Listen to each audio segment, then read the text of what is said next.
TV KPM. Hai, Assalamualaikum warahmatullahi wabarakatuh. Apa khabar semua? Mudah-mudahan semuanya jaga diri dan bila mana anda keluar, pastikan anda pakai pelitup muka, jaga penjarakan fizikal dan yang paling penting sebelum buat apa-apa saja, pakai cecair pembasmi kuman agar anda tidak terkena jangkitan wabak COVID-19. Alright, hari ini kita nak belajar subjek sains. Anda mesti nak tahu kan dengan siapa kita belajar? Jom kita saksikan profil guru kita.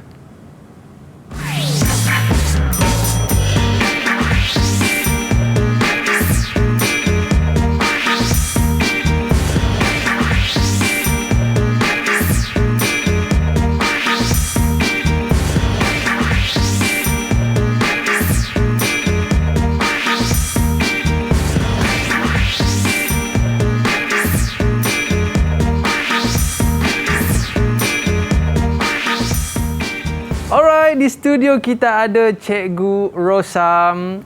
Nama glamour Cikgu Rosam Ya, betul, tapi yang panjangnya saya adalah Cikgu Rosam Falti Zulti. Wow, special nama cikgu kita ni kan. Baik cikgu.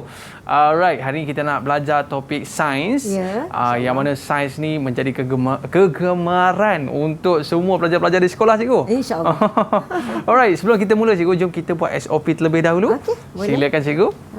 Okey, kita kenakan cecair pembasmi kuman. Baik, dan seterusnya saya pula. Dan saya tengok hari ini cikgu lawa cikgu pakai baju hari ini kan? Terima kasih. Semangat Okey. ni, semangat. Semangat nak bersama dengan murid-murid cikgu kan? bersama Baik, dan bila kita dah pakai cecair pembasmi kuman, barulah kita boleh buka pelitup muka kita. Tapi jangan buang merata-rata, letak di dalam bekas yang kita bawa. Jangan letak merata-rata tau. Nanti kan kuman lain pula yang menjangkiti kita. Alright. Baik cikgu, hari ini kita dalam subjek sains. Ya, sains. Dan apakah yang akan kita belajar pada hari ini cikgu? Ya, hari ini kita akan bersama-sama untuk tengok kembali format KSSM yang baru, Ya. SPM 2021, dan kita imbas bab 1 tingkatan 4. Okey, mesti menarik pembelajaran kita pada hari ini dan ada benda-benda yang gempak ya cikgu nak tunjukkan kepada kita. Dan kita nak dengar juga cikgu pandangan murid-murid kita tentang subjek kita pada hari ini. Dan jom kita saksikan. Pada pendapat saya, subjek sains ini seharusnya diminati supaya bersesuaian dengan arus pemodenan negara kita pada hari ini. Bukan saja itu, subjek sains ni juga diperlukan dalam pelestarian hidup kita supaya kita dapat hidup dengan selesa. Sains ni mudah untuk kita skor bila kita bagi tumpuan yang sepenuhnya kepada cikgu apabila cikgu sedang mengajar. Jangan lupa format dan tips-tips yang cikgu bagi. Jawab semua soalan-soalan yang diberi hingga sampai kita berjaya, okey? Tahun ni kita akan menghadapi SPM 2021. Semoga kita semua peroleh kejayaan yang cemerlang. Sudah tentunya sains kita mestilah A+. Semoga keputusan kita dapat membanggakan ibu bapa, keluarga, cikgu-cikgu dan menaikkan nama sekolah. InsyaAllah, sains A+. Alright, kembali dalam Road to Success SPM 2021. Okey cikgu, saya dulu waktu sekolah cikgu kan, saya cukup meminati subjek sains. Sebab apa cikgu? Boleh tanam pokok. Di antara benda boleh tanam pokok. Tak tahulah. Tapi cikgu, lepas 2 hari mati pokok tu. Okey cikgu, mungkin hari ni kita ada nak belajar sesuatu daripada cikgu. Tapi cikgu, adakah subjek ni senang ataupun susah dalam banyak-banyak subjek ni lah cikgu? Dia pada pendapat saya, kalau kita nak sesuatu kejayaan, kita mesti ada tips-tips dia kan. Jadi ikut tips, ikut format yang diberi, fokus masa belajar, insya-Allah kejayaan milik semua. Baik cikgu, kita pun dah bersedia dah, murid-murid kita di rumah nak menyertai kelas kita pada hari ini cikgu. Boleh kita berkenalan dengan mereka cikgu? Boleh. Okey, yang pertama sekali siapa ni cikgu? Marsha, boleh kenalkan diri anda? Boleh. Okey, silakan. Nama saya Nur Marsha Iwana binti Abdul Rahim. Okey. Dari kelas 5 Al-Razi. Seterusnya, kita nak persilakan Aina untuk perkenalkan diri. Nama saya Nur Aina Natasha binti Hamzah. Saya dari kelas 5 Al-Razi juga. Wow, okey. Dan seterusnya Nazmi. Silakan Azmi. Nama saya Muhammad Nazmi bin Muhammad Nawawi. Saya kelas 5 RS. Okey, dan seterusnya kita ada Iman, Haziq Iman di sini. Silakan.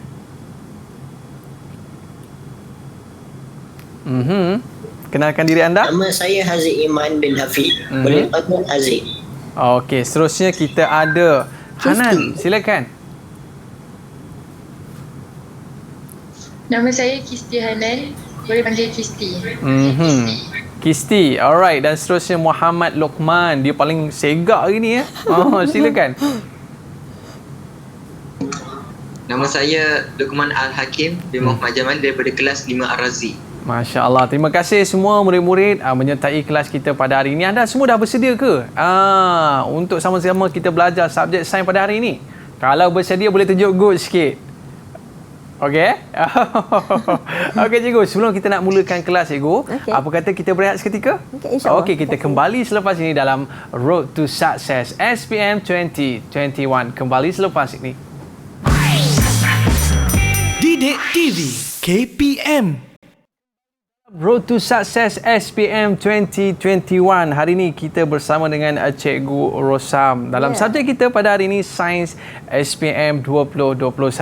Apa kata murid-murid? Adakah anda dah bersedia dah ni? Sekali lagi tunjuk thumbs up. Tunjuk good. Okey. Nampak ceria dan semangat murid-murid kita pada hari ini.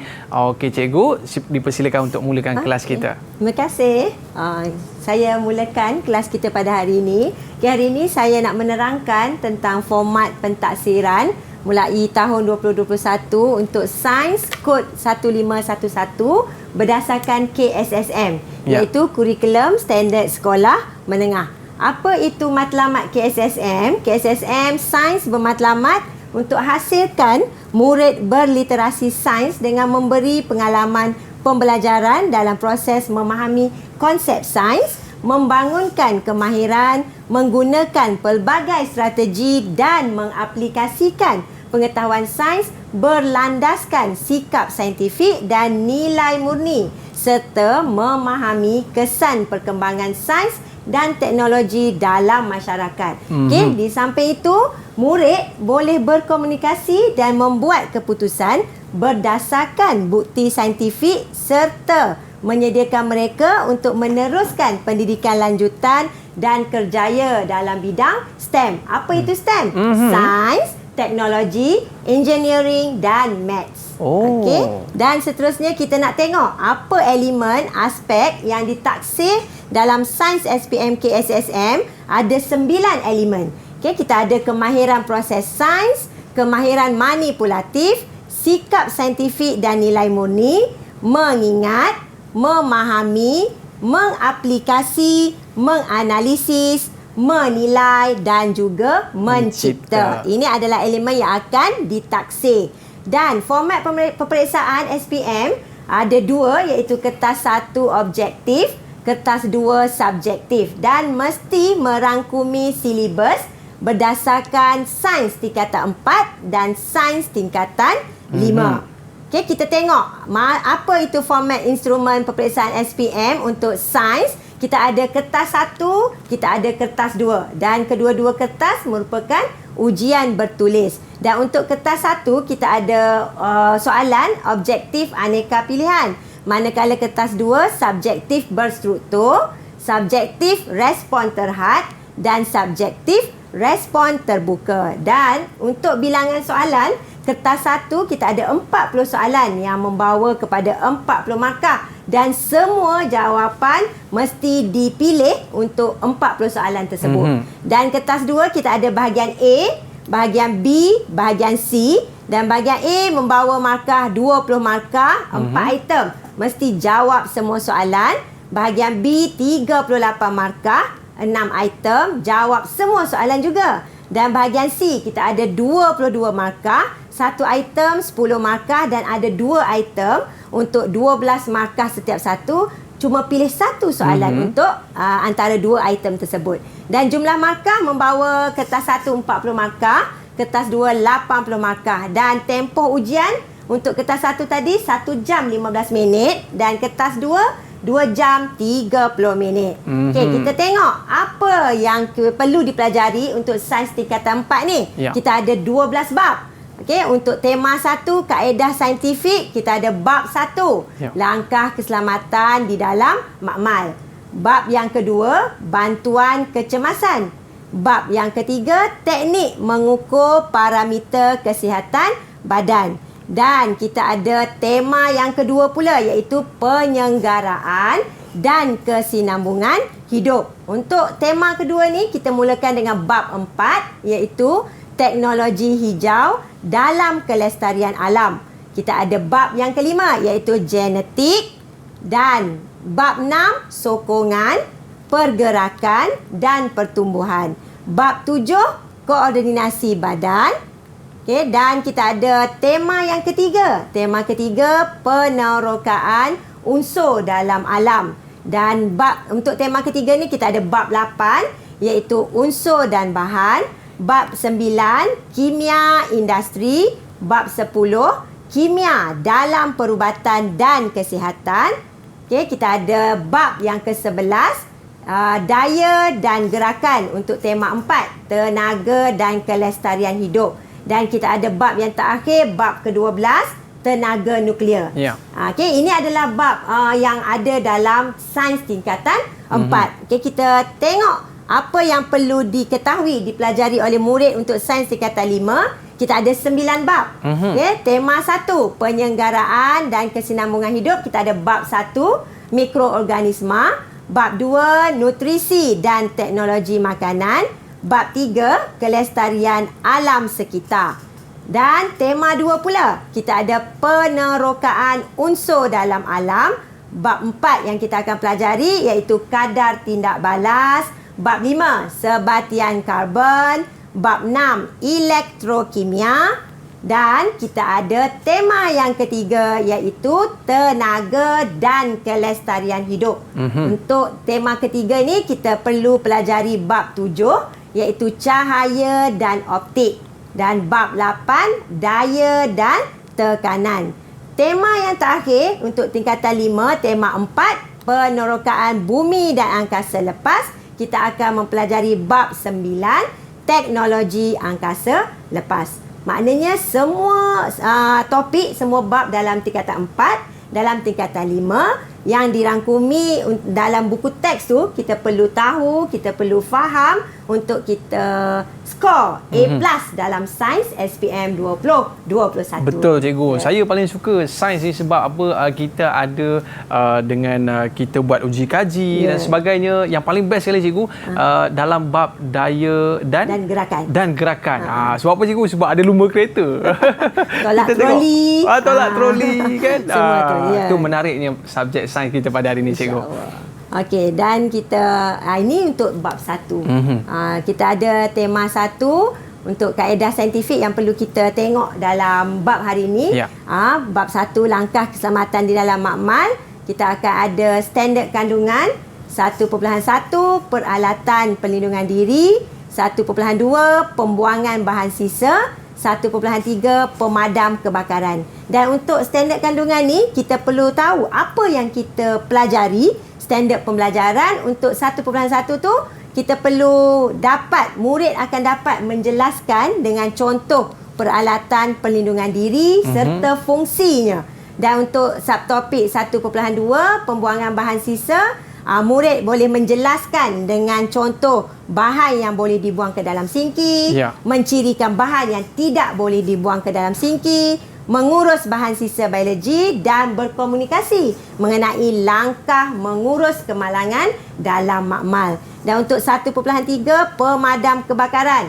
Semua murid perlu tahu alat jenis pemadam kebakaran dan perlu dapat menerangkan kaedah penggunaan pemadam kebakaran serta dapat menjalankan audit alat pemadam kebakaran di sekolah. Yang ni topik yang kita akan pelajari dalam untuk bab 1 tingkatan 4 hari ini. Ni yang paling penting lah cikgu, sebab dalam kita mengendalikan alat-alat, kadang-kadang ada kena pakai pisau lah, ada kena benda-benda asid dan sebagainya. Ini keselamatan yang perlu kita ambil sebelum kita memulakan setiap gerak kerja kita, cikgu kan? Ya, betul. Sebab tu kita perlu tahu memang bab 1 ni amat dititik beratkan, iaitu langkah keselamatan di dalam makmal. Okey, dan bila selamat cikgu, barulah projek kita berhasil. InsyaAllah boleh. Okey cikgu. Okey. Dan ni kita akan masuk untuk 1.1, peralatan perlindungan diri. Okey, demi menjaga keselamatan diri ketika berada dalam makmal, terdapat pelbagai jenis peralatan perlindungan diri yang perlu kita ketahui, yang perlu kita tahu, yang perlu kita tengok cara penggunaan. Okey, dan kenapa peralatan perlindungan diri ni penting?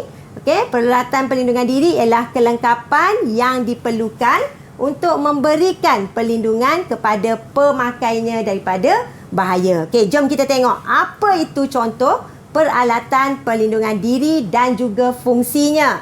Ya, kita ada yang pertama. Boleh tak saya nak minta anak murid saya yang betul. macam bagi tahu apa itu peralatan perlindungan diri? Okey. Boleh? Kita nak pilih siapa, cikgu? Saya rasa, jap kita tengok. Kita ambil Nazmi, boleh Nazmi? Nazmi boleh? Okey, Nazmi. Okey, cuba tengok. Boleh, apa? boleh. Okey. Boleh. Okey, Nazmi, daripada atas tu, mungkin boleh terangkan kepada kita. Okey, silakan. Yang pertama Google.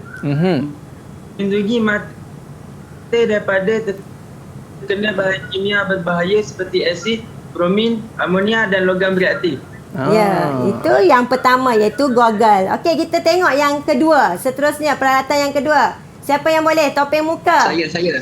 Siapa saya tu? Saya boleh. Lokman, okey. Topeng muka ialah melindungi hidung dan mulut daripada terhidu bahan kimia yang sengit dan mudah meruap serta debu. Okey, itu adalah peralatan yang kedua, topeng muka dan fungsinya. Okey, kita tengok kepada peralatan yang ketiga, sarung tangan. Siapa nak bacakan, nak terangkan fungsi? Saya cikgu. Ya, Kisti. Saya cikgu. Okey. Silakan. Sarung tangan yang dibuat daripada getah melindungi tangan daripada bahan kimia berbahaya. Okey. Okey, dan kita ada baju makmal. Apa pula fungsi baju makmal? Saya Marsha. Okey, Marsha. Apa itu baju makmal? Fungsi baju makmal? Baju makmal terdiri daripada lapisan keselamatan dan mudah untuk dibuka sekiranya berlaku kecemasan. Baju makmal penting untuk melindungi kerosakan pada pakaian. Okey, itu adalah fungsi baju makmal. Dan kita ada peralatan yang terakhir dalam rajah ni, diberi kasut bertutup ataupun kasut keselamatan. Boleh saya minta Iman? Boleh, cikgu. Okey, Iman.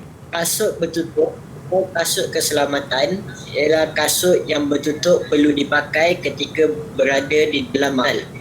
Fungsinya untuk melindungi kaki daripada tumpahan bahan kimia dan serpihan kaca. Okey, terima kasih Iman.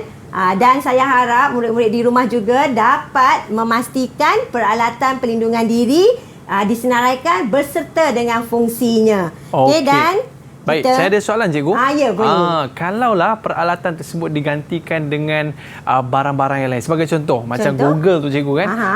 Kita pakai spek je. Adakah boleh. ia dibolehkan cikgu? Ya, dibolehkan sebab memang fungsinya untuk melindungi mata. Tapi Google ni kita pilih sebab dia mempunyai ruang yang lebih besar menutup. Dan kita biasanya memang sekolah ada sediakan. Itu untuk peralatan perlindungan diri dan juga fungsinya. Okey cikgu, yang ni kira kalau orang tengok ni macam saintis lah cikgu ya. Ya, dan bila dalam eksperimen, masa buat eksperimen tu lah yang semua murid rasa macam wow, saya lah saintis. Wow, saya lah profesor. Okey, tapi yang penting peralatan perlindungan diri perlu dititik beratkan untuk elak segala kecemasan, segala kemalangan yang kita tak inginkan. Yalah, kita pun tak tahu cikgu kan, buat-buat eksperimen pop, hitam muka kita kan. Okey, cikgu silakan. Dan kita pun ada peralatan pelindungan diri di dalam makmal yang disediakan di dalam makmal. Dah semua dah sebut. Kita boleh minta tak Tasha? Nyatakan Tasha peralatan yang berada yang disediakan di dalam makmal. Boleh cikgu. Semangat sikit Tasha. Pertama kita ada penyiram kecemasan, Oh, penyiram. Okey, pembilas penyiram. mata, kebuk WhatsApp dan kabinet aliran lamina. Okey, terima kasih Tasha. Ni antara Kebuk WhatsApp tu apa cikgu? Kebuk WhatsApp. Okey, ni kita akan tengok satu persatu. Okey. Ingatkan WhatsApp yang kita Oh, tak selalu ada, tu, tak cikgu. ada. Ni memang peralatan yang disediakan di makmal. Alright, lepas ni kita akan cerita cikgu. Okey, boleh. Okey. Dan kita ada alat-alat ni walaupun disediakan, semua kemalangan, semua kecederaan perlu dilaporkan kepada guru ataupun pembantu makmal.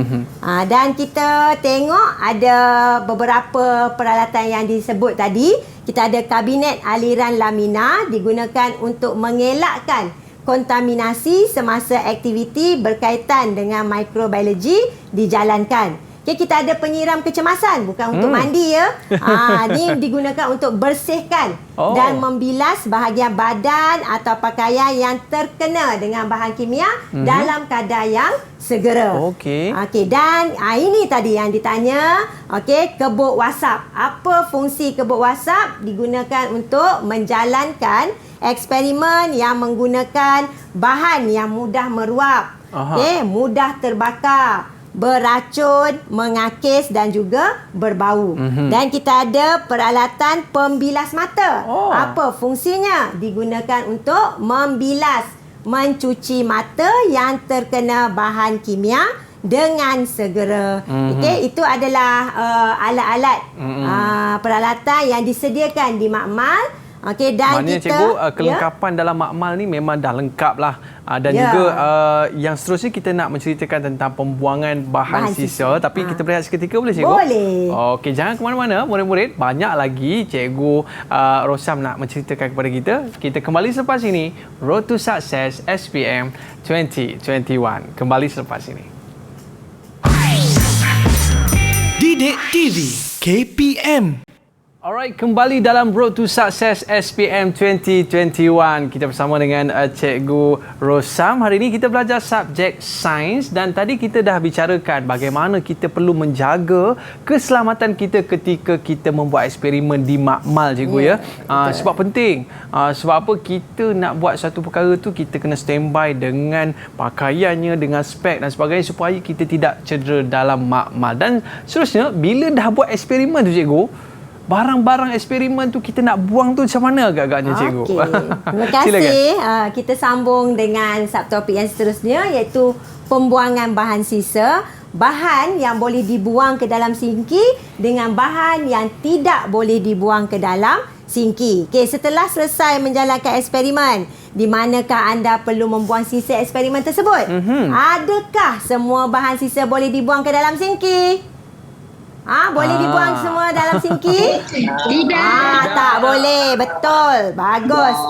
Okey, dan kita tengok apa kategori untuk bahan sisa. Yang pertama, bahan yang boleh dibuang ke dalam sinki merupakan cecair atau larutan yang berkepekatan rendah dan tidak berbahaya seperti bahan neutral, asid lemah dan alkali lemah. Manakala bahan yang tidak boleh dibuang ke dalam sinki, kita ada sisa pepejal. Bahan yang mempunyai nilai pH kurang daripada 5 dan lebih daripada 9. Kita ada sebatian pelarut organik. Kita ada bahan kimia, contohnya asid, grease, minyak, cat minyak, hidrogen peroksida. Dan bahan yang tidak boleh dibuang juga ke dalam sinki iaitu bahan toksik, logam berat, bahan sisa organik seperti mikrob dan bangkai haiwan. Kita ada bahan buangan radioaktif, bahan meruap dan logam reaktif. Okey, bahan yang tidak boleh dibuang ni ke dalam sinki, bahan-bahan ni boleh menyebabkan pencemaran alam dan sangat berbahaya kepada hidupan. Dan kita tengok macam mana kita nak urus bahan sisa biologi. Okey, bahan sisa biologi merangkumi bahan buangan biologi yang boleh menimbulkan kemudaratan Ya. atau bahaya biologi. Apa contoh bahan sisa biologi ni? Boleh kita minta semua nyatakan apa contoh bahan sisa biologi? Siapa cikgu kita nak tanya? Boleh. Okey, Okey. cuba nyatakan. Kita ada apa? Bahan Bahan tumbuhan. Oh, Ya, saya tahu nampak semua meriah nak jawab. kita. Okey, bagus. Okey, mintalah Nazmi. Apa Nazmi? Apa contoh Nazmi? Kita ada Bahan kumpulan, bahan kumuhan, tisu, tisu, bangkai, medium kultur, bekas plastik, okey, kaca dan sarung tangan. dan sarung tangan. Ni antara bahan sisa biologi yang kita nyatakan. Dan semua ni kita perlu urus dengan bijaksana. Okey, sebab bukan semua bahan sisa biologi boleh dibuang ke dalam sinki ataupun bakul sampah di dalam makmal. Oh, Dan kalau campak terus tong tak sampah tak boleh. boleh. Bahaya Bahaya tu. menimbulkan kemudaratan. Ya, cikgu. Okey, dan bahan sisa biologi ni diuruskan dengan menggunakan prosedur operasi standard. POS. Dan kita tengok apa jadual prosedur operasi standard pelupusan bahan sisa biologi. Okay, kita ada kategori A, kita ada kategori B. Untuk bahan sisa ni contohnya kategori A, kita ada peralatan tajam. Apa contoh peralatan tajam? Kita ada picagari, kita ada jarum, kita ada bilah scalpel. Macam mana kita nak uruskan barang-barang yang bahan sisa biologi untuk peralatan tajam ni? Yang pertama, kita masukkan ke dalam bekas khas, iaitu bekas sisa tajam. Ya. Kita tidak autoclave. Kita bekas tu yang disimpan tadi mesti disimpan di tempat yang selamat sebelum dilupuskan. Manakala untuk kategori B, iaitu pepejal tidak tajam, contohnya sarung tangan, tisu, medium kultur. Cara kita nak uruskan, yang pertama bungkus. Masukkan ke dalam beg plastik, bio bahaya. Kita perlu autoclave dan kita masukkan dalam tong bio bahaya. Okey, dan kita ada kategori C. Kategori C kita ada bangkai organ. Apa contoh bangkai organ? Kita ada haiwan makmal, haiwan uji kaji. Contohnya katak, tikus. Macam mana kita nak uruskan? Yang pertama, kita balut dalam bahan penyerap. Contohnya kertas tisu. Dibungkus rapi dalam beg plastik dan kita sejuk beku sebelum dilupuskan. Okey, manakala untuk kategori D, iaitu cecair, contohnya darah, serum. Macam mana kita uruskan darah serum ni? Kita nyah kontaminasi secara autoclave. Dilupuskan secara terus ke dalam sistem kumbahan melalui sinki makmal ataupun tandas. Kita tengok macam mana carta alih. Yang pertama, sebelum kita nak lupuskan, kita mesti asingkan.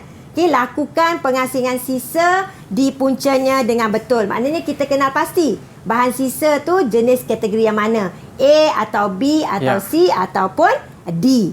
Okay, dan kita ada sisa yang dinyah kontaminasi perlu kita masukkan dalam beg bio bahaya, supaya sisa yang dibungkus itu kita labelkan, kita masukkan ke dalam tong bio bahaya. Dan tong bio bahaya ni akan disimpan sementara dalam keadaan yang selamat, yang terkawal dan disejukkan sebelum pelupusan berpusat dijalankan. Okey, dan ini adalah carta alih yang perlu dititik beratkan. Okey. Dan bila kita dah tahu macam mana nak urus bahan sisa biologi, kita ada langkah mengurus kemalangan di dalam makmal. Kita tak nak ni kemalangan berlaku, tapi sekiranya malang tidak berbau, cikgu, ya. Malang tidak berbau. Allah itu Maha lebih berkuasa. Okey, jadi apa? Kenapa faktor yang boleh menyebabkan kemalangan? Kemalangan ni boleh berlaku disebabkan kecuaian, kelalaian, kejadian di luar jangka atau kurangnya kemahiran pengetahuan dalam pelaksanaan eksperimen sains. Jadi kita ada dua contoh tindakan. Yang pertama, tindakan jika bahan kimia tertumpah ke atas meja. Apa yang perlu dilakukan? Yang pertama, segera beritahu guru ataupun pembantu makmal.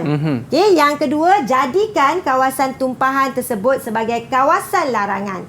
Yang ketiga, sekat tumpahan tersebut daripada merebak, gunakan pasir untuk membentuk sempadan. Kita tak nak ni semua murid akan menuju tengok apa tu tumpah. Ada yang cuik-cuik ke? Kita tak nak semua tu. Okey? So, 4, kaut tumpahan bahan kimia, dan yang kelima, buang dengan selamat. Okey, dan itu adalah untuk tindakan kalau bahan kimia tertumpah ke atas meja. Macam mana pula berlakunya kalau seseorang terjatuhkan termometer. Dan kita tahu termometer ni ada bahan merkuri, dan merkuri ni sangat bahaya. Jadi kita ada tindakan sekiranya berlaku tumpahan merkuri. Okey, yang pertama, langkah pertama mesti dengan segera beritahu, lapor, maklum kepada guru ataupun pembantu makmal. Okey, yang kedua, jadikan kawasan tumpahan tersebut sebagai kawasan larangan. Yang ketiga, kita tabur serbuk sulfur untuk menutupi tumpahan. Dan yang keempat, memang kita perlu hubungi jabatan bomba. Sekiranya berlaku tumpahan merkuri, termometer jatuh dan pecah. Tak bolehlah kita sapu-sapu buang terus. Tak boleh sangat mendatangkan bahaya. Lagi-lagi jika murid yang mengendalikan pembersihan tersebut. Okey, kita nak jaga ni. Dan kita masuk ke bahagian pemadam kebakaran. Dan perlu kita tahu jenis-jenis pemadam kebakaran. Apa alat pemadam kebakaran? Ialah sejenis yang digunakan untuk mengawal atau memadamkan kebakaran. Jadi terdapat 4 jenis pemadam kebakaran. Kita ada jenis air, jenis buih, jenis debu kering dan jenis karbon dioksida. Dan pada setiap alat pemadam kebakaran, warna pelekatnya berbeza mengikut kategori. Contohnya untuk air, warna pelekat merah. Untuk buih, warna pelekat krim. Untuk debu kering, warna pelekatnya biru. Manakala untuk karbon dioksida, warna pelekatnya hitam. Maknanya kita tahu warna pelekat yang berbeza adalah untuk jenis alat pemadam kebakaran yang berbeza. Okey? Dan kita tengok, kebakaran ni boleh dibahagikan kepada beberapa jenis berdasarkan bahan api yang terbakar. Dan alat pemadam kebakaran ni perlu digunakan berdasarkan punca. Okey, berdasarkan punca kebakaran yang berlaku. Tak boleh kebakaran A, kita guna alat pemadam D. Jadi kena kenal pasti. Maknanya jenis kebakaran kita tengok ada kelas A. Apa yang melibatkan dengan kelas A? Kebakaran melibatkan bahan api mudah terbakar jenis pepejal. Kecuali logam. Contohnya kayu, kertas, kain, sebarang bahan mudah terbakar, kita padamkan dengan alat pemadam jenis air, buih dan juga serbuk kering. Kalau kelas B yang melibatkan jenis cecair, contohnya petrol, kerosin, diesel, cat, varnis, kita gunakan buih, serbuk kering dan karbon dioksida. Okey, untuk kelas C iaitu melibatkan gas, kita gunakan serbuk kering, karbon dioksida. Dan kelas D pula bila kebakaran yang melibatkan logam, contohnya magnesium, aluminium, natrium, kalium, kita gunakan alat pemadam kebakaran serbuk kering. Dan kelas E, kita ada kebakaran yang melibatkan peralatan elektrik. Yang ni biasa mungkin berlaku di rumah-rumah, suri rumah. Ya. Okay, apa jenisnya yang kita boleh guna alat pemadam? Kita guna serbuk kering dan karbon dioksida. Dan yang terakhir, jenis kebakaran kelas F iaitu kebakaran melibatkan lemak dan minyak masak. Jenis alat pemadam kebakarannya ialah serbuk kering dan karbon dioksida. Ini antara semua jenis yang perlu kita ambil tahu untuk bezakan setiap jenis kebakaran dengan jenis alat pemadam kebakaran. Biasa cikgu kalau di rumah cikgu kita biasa berlaku kebakaran macam mana tu cikgu? Dan yang kita biasa melibatkan menggunakan elektrik lah biasanya elektrik lah kan? dan kebanyakan kes-kes setiap kebakaran berlaku berbeza. Oh, okey. Jadi bomba sangat arif. Sebab tu dia lebih tahu akan apa jenis kebakaran, pemadam kebakaran yang nak digunakan. Hanya kat rumah pun perlu juga ada Ya, alat tu ya. kan? Sebab tu kita ada alat yang selain daripada dinyatakan, kita ada selimut kebakaran. Oh. Dan pasir juga boleh kita gunakan untuk padam kebakaran awal dan juga air. Air pun biasa kita gunakan untuk memadam kebakaran kecuali kebakaran yang berpunca daripada minyak. Ini antara alat yang digunakan. Dan macam mana bila kita dah tahu jenis pemadam kebakaran, kita tahu kaedah penggunaan pemadam kebakaran. Yang pertama, kita perlu tanggalkan pin keselamatan daripada pemadam kebakaran. Dan mesti pastikan alat pemadam kebakaran tu ditegakkan. Ya. Okey. Dan yang kedua, kita hala muncung alat pemadam kebakaran ke pangkal api. Dan yang penting, jarak juga perlu jaga antara kita dengan sumber api. Sekurang-kurangnya 2.0 hingga 2.5 meter.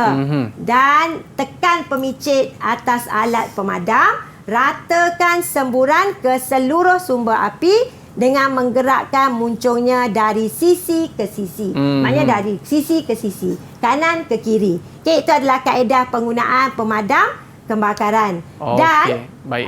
Di sekolah juga, murid-murid perlu tahu macam mana untuk melakukan audit.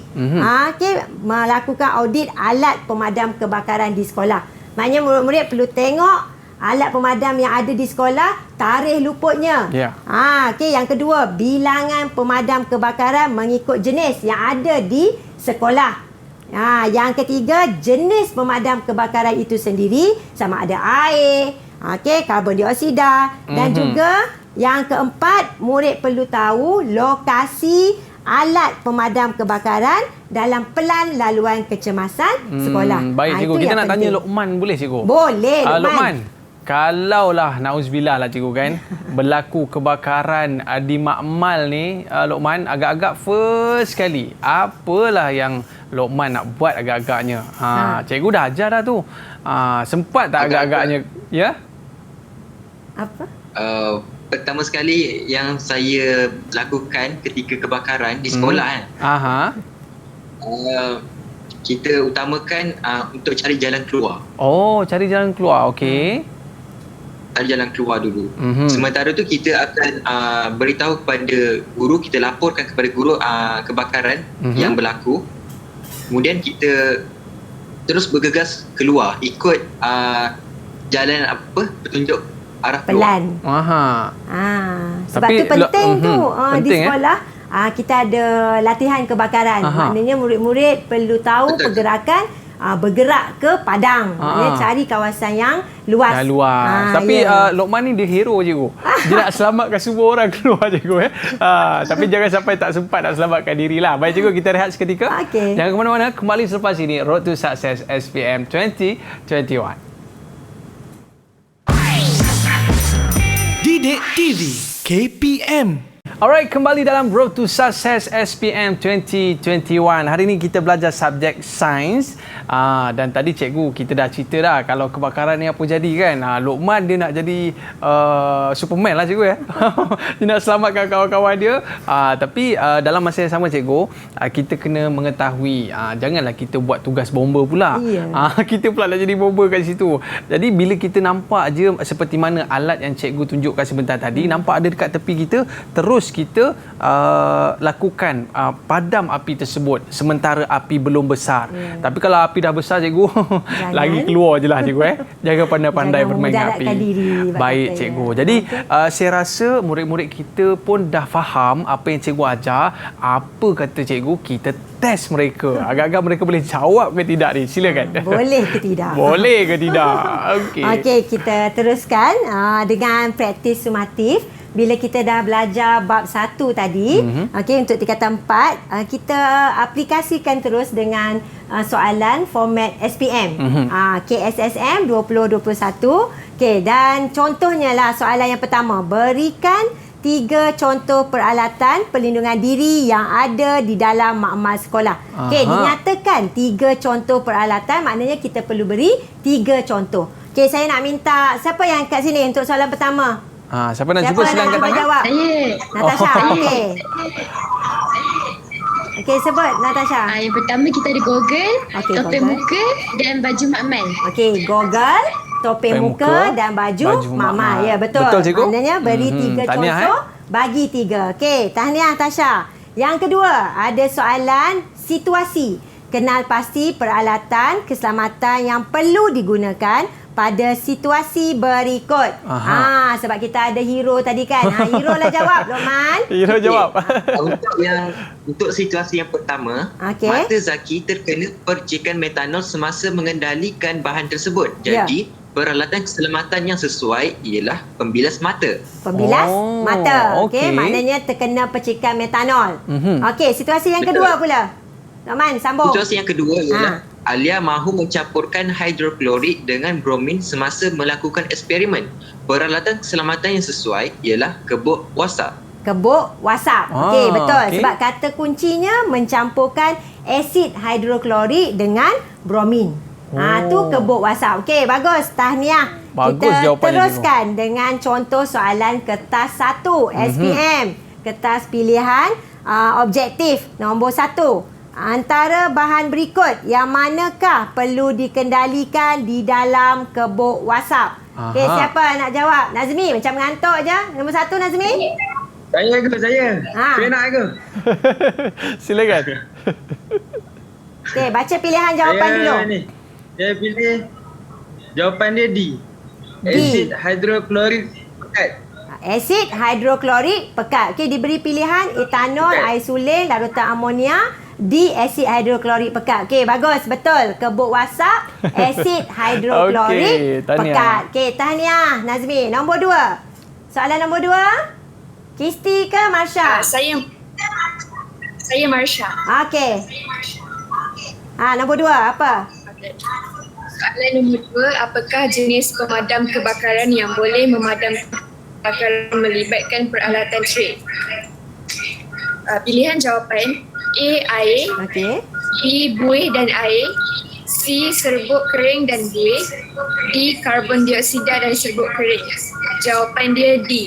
Karbon dioksida dan serbuk kering. Okey, betul. Tak D. boleh guna air, cikgu Tak boleh guna Tak, air, ni sebab kita tadi kita dah tengok kan jenis-jenis kebakaran dengan alat pemadam kebakaran Yelah, sebab yang elektrik cikgu kan? bersesuaian. Okey, betul. D, karbon dioksida dan Tahniah. serbuk kering. Okey, kita tengok contoh soalan kertas 2 bahagian B. Rajah 1 menunjukkan alat pemadam kebakaran yang biasa dijumpai di kawasan sekolah. Diberi dalam rajah W untuk buih, X untuk air, Y untuk karbon dioksida, Z untuk serbuk. Okey, soalan A. Nyatakan warna label bagi pemadam kebakaran X dan Y. Dua markah di situ. Okey, warna label pemadam kebakaran X dan Y. Okey, siapa nak jawab? Kisti? Saya cikgu. Okey, ya, boleh. X merah dan Y hitam.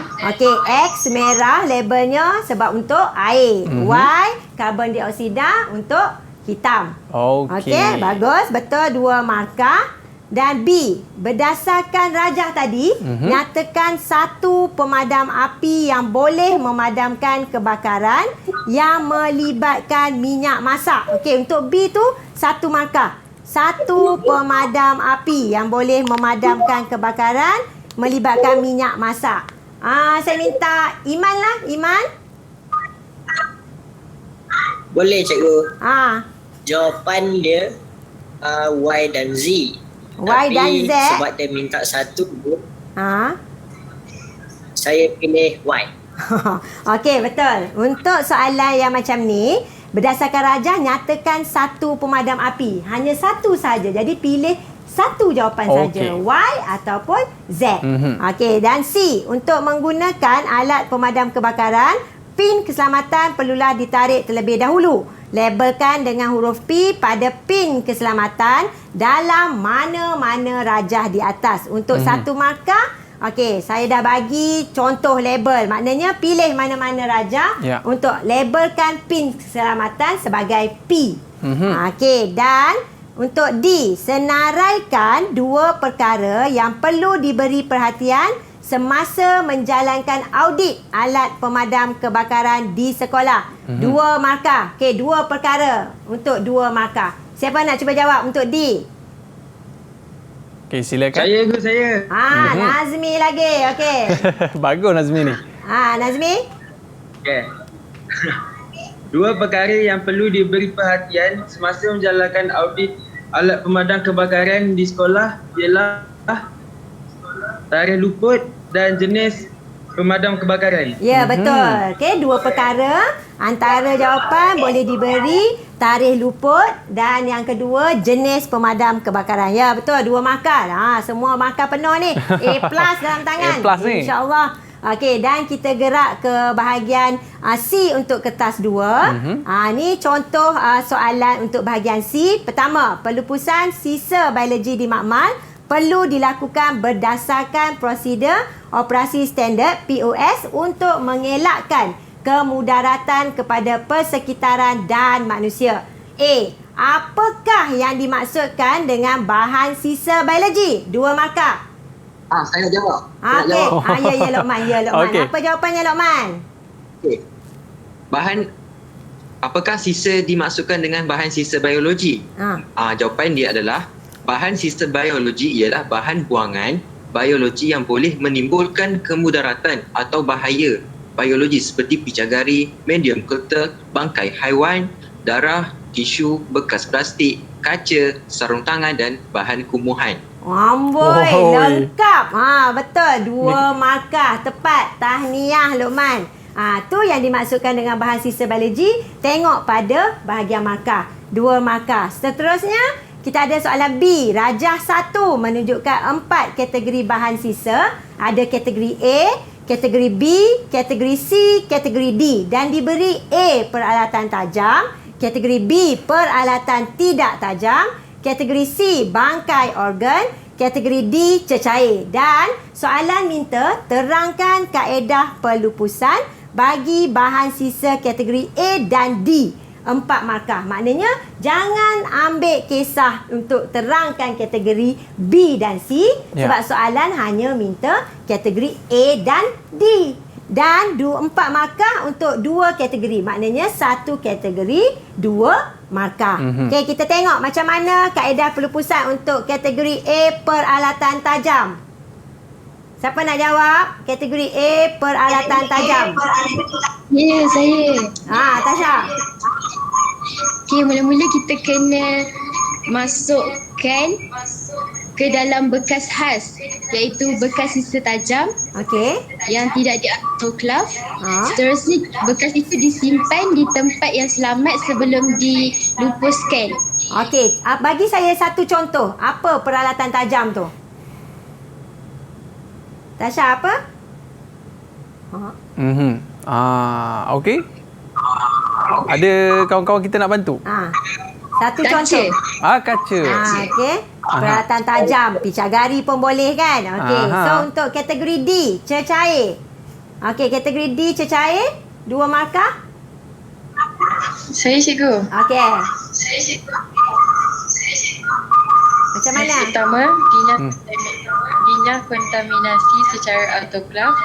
Seterusnya dilupuskan secara terus ke dalam sistem pembuahan melalui sinki makmal atau tandas. Okey. Mana tu untuk kategori D, cecair. 2 markah untuk A, 2 markah untuk kategori D. Dan yang terakhir, kita ada soalan membawa markah 6 markah. Huraikan kesan pembuangan bahan sisa biologi yang tidak terurus kepada manusia dan persekitaran. 6 markah bila diterang tentang huraikan, maknanya sekurang-kurangnya kita ada 3 isi. Jadi setiap isi perlu dihuraikan. Okey, untuk kesan pembuangan yang pertama, siapa boleh jawab? Haziq, Iman? Boleh, cikgu. Okey, cuba bagi satu. Ia boleh mendatangkan bahaya kepada manusia. Contohnya, peralatan tajam seperti jarum dan bilah skalpel boleh menyebabkan kecederaan serius sekiranya terpijak. Okey, betul. Maknanya kesan pembuangan yang pertama boleh mendatangkan bahaya jika ada peralatan tajam tu terpijak. Maknanya bagi kemudaratan. Okey, yang kedua, kesan yang kedua. Kesan yang kedua? Saya nak jawab. Okey, cuba Tasha yang kedua. Okey, menyebabkan penularan penyakit berbahaya. Ini berlaku apabila bahan sisa seperti bangkai haiwan dan darah tercemar tidak dihapuskan mengikut prosedur yang betul. Okey, itu kesan yang kedua. Betul. Okey. Tahniah Tasha. Dan yang terakhir, kesan yang ketiga. Siapa nak cuba untuk jawab kesan yang ketiga? Okey. Masya. akan memberitahu kesan yang ketiga. Ia akan menyebabkan pencemaran alam. Ini berlaku apabila sisa seperti tisu dan sarung tangan yang dibuang merata-rata serta sisa biologi seperti darah tercemar yang dibuang secara terus ke dalam longkang. Okey, maknanya awak bagi untuk kesan sekiranya bahan-bahan tu dibuang ke dalam longkang. Maknanya tak ada kaedah pengurusan yang betul. Sebab tu cikgu kita kena uruskan sisa buangan ni dengan betul supaya tidaklah berlaku pencemaran dan sebagainya. Baik cikgu, terima kasih banyak cikgu. Mungkin ada sedikit kata-kata terakhir daripada cikgu kepada murid-murid kita. Silakan. Okey, terima kasih atas undangan dan saya harapkan sebersedikit ilmu yang disampaikan dapat dimanfaatkan, dapat diaplikasikan supaya semua dapat mencapai A+ dalam sains, insya-Allah. Dan terima kasih kepada murid-murid yang menyertai kita pada hari ini daripada SMK Putrajaya Pesen 11-1 Putrajaya. Okey, cuba lambai sikit. Cuba lambai sikit. Alright. Terima kasih semua. Terima kasih cikgu. Okay, dan kita dah berada di akhir rancangan Road to Success SPM 2021. Bye-bye. Assalamualaikum warahmatullahi wabarakatuh. Terima kasih cikgu. Terima kasih. Bye.